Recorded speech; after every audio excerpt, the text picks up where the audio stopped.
The NBA messed up, letting the Los Angeles Lakers get Dalton Knecht with the 17 overall pick. They didn't find DK. The other 16 teams fucked it up.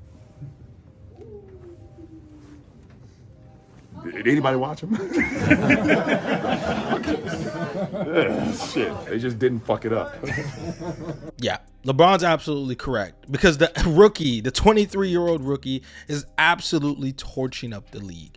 The other night against the Utah Jazz, had 37 points and made a tie on the all-time record for a rookie in a game, 9 threes in a game. And during that game, during the third quarter, for a 5-minute stretch, the rookie scored 21 points. You heard that right, 21 points. And to put that into perspective for you, if you go and look, shout out my guy Automatic NBA for this stat, there's not that many players who has done this for a 5-minute stretch, scored 21 plus points. And if you look at the names, yeah, most of them are all-time greats, if not all of them are guys that are in the Hall of Fame or going to be guaranteed Hall of Famers. Not to say Dalton Knecht is on that trajectory, but to let you know, the other night he had one of the craziest games, and the Utah Jazz head coach had a lot to say about it. I'm just going to let you hear what he had to say about it.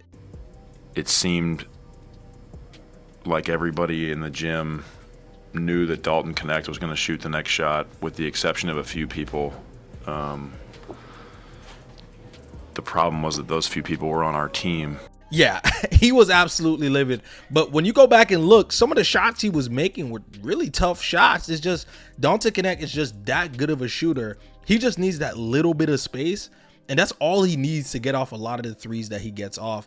But the science behind it really matters. And shout out JJ Redick, because Dalton Knecht couldn't have gotten a better head coach to start off his rookie season than JJ Redick, a 15-year pro who also went to Duke, whose main thing in the NBA was shooting and coming off screens and movement shooting.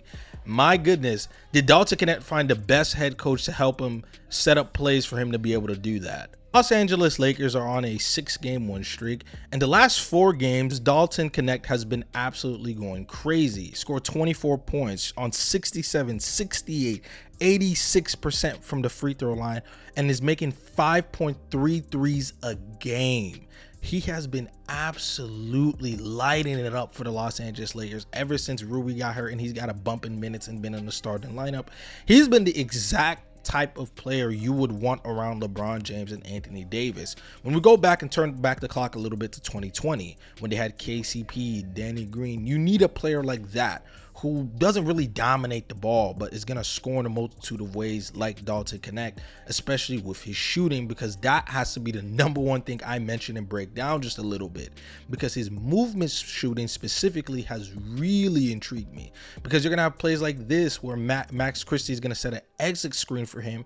And what really entices me for good shooting is your quick trigger. He immediately just fires it before Colin Sexton could even get a hand up. When plays like this, where you're gonna have him go another exit screen, and look at this, defender actually got there, but he's quick at making decisions. He quickly passes it out, redirects, gets the ball again, and with a quick trigger makes this 3-pointer. Now that's the thing with Dalton Knecht. Being a great shooter, you got to be good at the movement. You can be a good spot up shooter, but how good are you at making decisions on the fly? Because as we know, NBA players, every single NBA player can shoot in practice, but in NBA games it can get tricky. So you can be some guys 23%, 24, 36, 40. Changes a lot because of what the repetitions they do in practice. How is that going to translate to the actual games? For Dalton Knecht, it actually translates because of the things that he practiced in practice, he's doing in games where he's doing these movements. He has to be able to fire that shot off really quickly.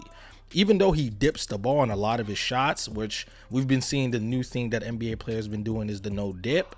Even though he still dips, he's able to get to his set point. He's able to jump up in the air and set off and release his point really good. And sometimes he holds his follow through on a lot of his shots as well and get to his shots really easy. It also shows in the advanced numbers. When Dalton Knecht is on the floor, the Los Angeles Lakers have a plus 9.3 net rating and 126.7 offensive rating. To put that into perspective, they'd have the #1 offense in the NBA when Dalton Knecht's on the floor. floor, and that's with a pretty good sample size with 307 minutes so far. Now, in the 371 minutes Dalton Knecht is not on the floor, the Los Angeles Lakers have a minus 4.6 net rating and have 113 offensive rating. So pretty much they're a middle of the pack offense when Dalton Knecht is not on the floor, but when he's on the floor, they have the best offense in the NBA. Now, that obviously there's still minutes to be played. We're gonna have to see how long this can last, but so far throughout this season, when Dalton Knecht's on the floor, especially with LeBron James and Anthony Davis to give them space and to allow them to do the things they want to do, when he's on the floor helping them as a shooter, he's been absolutely been the Los Angeles Lakers savior, because this is what the Lakers has missed in these past few seasons, right? This is what they had in 2020, a shooter, especially KCP and Danny Green. Now they got Knecht, who's also giving you that shooting, but also on a whole other level than those guys are even doing. He's been an absolute nightmare of a matchup for other teams, especially on this Lakers team. And what's crazy, as dynamic and as good of a shooter he is, he's been a very good cutter and finisher around the basket. Now, I'll be honest, his athleticism even surprised me, especially during that Pelicans game, especially on even this play when Anthony Davis is getting double teamed. And then now you have this player having to split in between the two players. The moment Anthony Davis passes this ball to D-Lo, he immediately cuts to that open space. And I'll be honest, I'm expecting a layup here. I'm not expecting this absolute dunk out of complete nowhere that Dalton Knecht can do in these moments. And it's not something that's rare. It happens even here, where he does this fake DHO with D-Lo and attacks this open space, and you have two defenders right here. Again, I'm expecting a layup.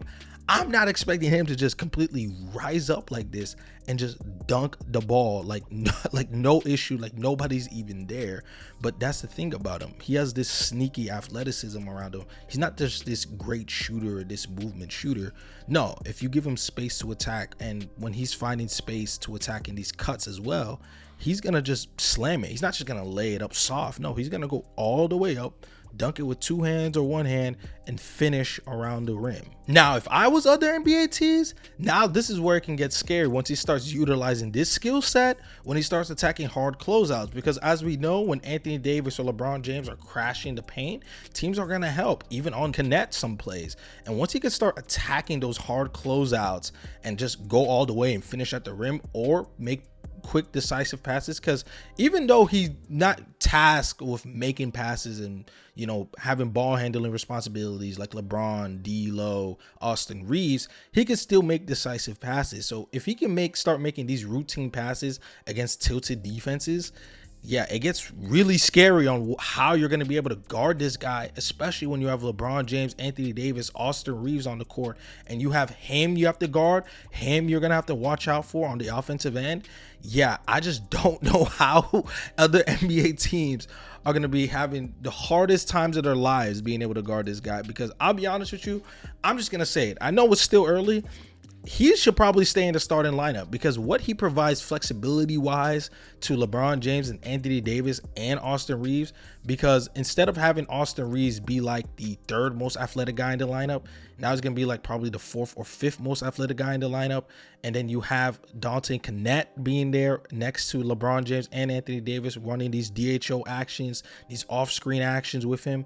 It gets a lot scarier when he's in the starting lineup instead of a guy like Rui, for example, who's very good, but for what his skill set provides, Knecht is a far much better player and a far better suited player to surround around your superstar level players. But let me know what you guys think in the comment section below. How do you guys feel about Knecht's season so far, and how good do you guys think he's actually going to end up being? Because right now he's been really good, and I'll be honest with you guys, a lot of people missed out on Knecht because he was a 23-year-old rookie, and everybody said he was NBA ready, but nobody wanted to draft him, and he fell out because he was projected to be like the 10th or 9th overall pick, and he ended up falling all the way to freaking 17 for the Lakers. All the 16 other teams just gave the Lakers the exact player they needed for this roster. And you guys let me know, because it's, to me, the more I think about it, the more knowing that JJ Redick's the head coach, this just gets more scarier by the thought. But let me know that down in the comment section below. Make sure you guys like, subscribe,